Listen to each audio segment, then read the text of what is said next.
Let me ask you something honestly. How long has it been? 6 months? A year? 2 years? And they're still in your head. You're going about your day, doing normal things, working, talking to friends, living your life, and then suddenly, out of nowhere, your brain goes right back there. You think about them, what happened, what they said, what they meant, and the question that keeps coming back is always the same one. Why am I still thinking about them?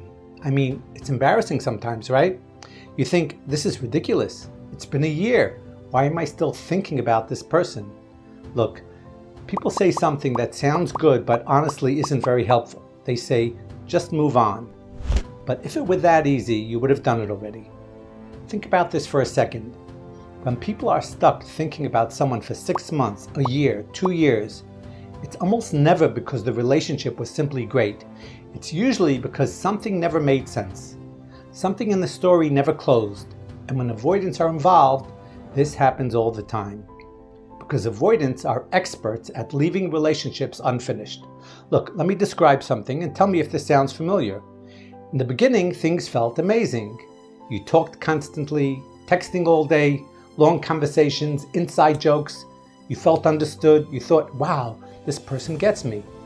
Maybe they even said things that made it feel serious, like, I've never had this with anyone before, or you're really special to me, or I feel like I can be myself with you. And when you hear things like that, you naturally assume the relationship is growing. It's moving somewhere. But then something strange starts happening. They start pulling away. Fewer messages, less effort, longer gaps, weird distance.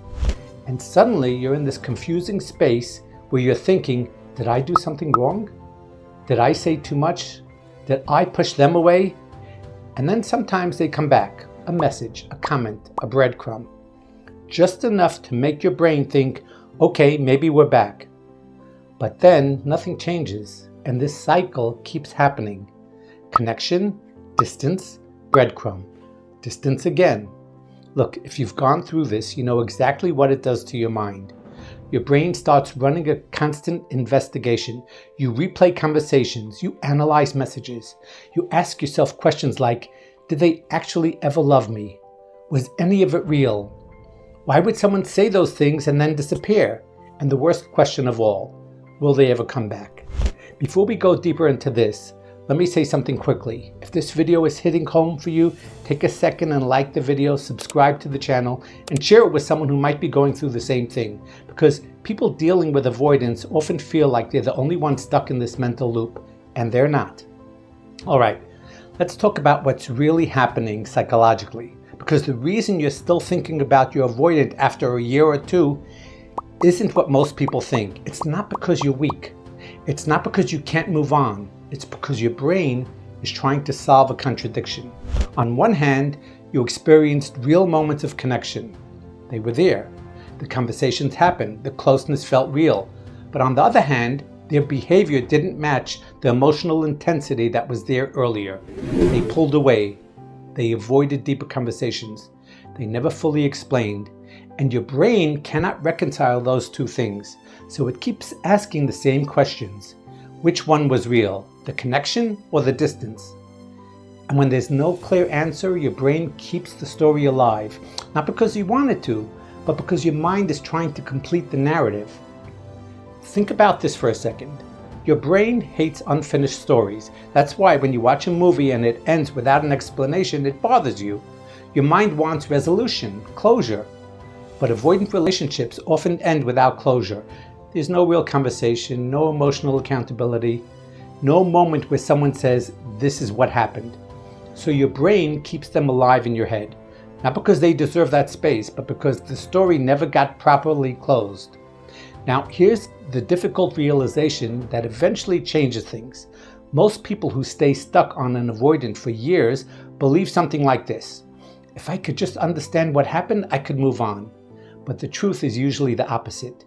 You don't get free from this by understanding them better.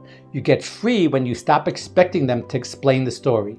Look, avoidants rarely come back with deep explanations, and even when they do, the explanation rarely satisfies the questions your mind created, because those questions were built during months or years of confusion. So the real shift happens when you realize something simple but powerful.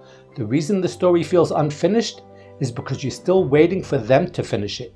But sometimes the only person who can close that story is you. Not through anger, not through pretending it didn't matter, but through recognizing something. The connection might have been real in moments, but their ability to sustain it wasn't. And once that clicks, the obsessive thinking slowly starts losing its grip. Not overnight, but gradually. The story stops running your mind every day. And if you're someone who has been carrying an avoidant in your head for months or years, just know this: you're not crazy, you're not alone, and there is a way to untangle that mental loop.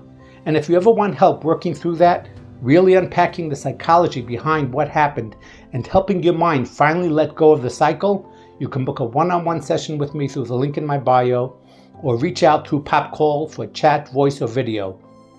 Sometimes one clear conversation can start freeing your mind from a story that's been running for way too long, because living in the past with someone who isn't actually there anymore is exhausting.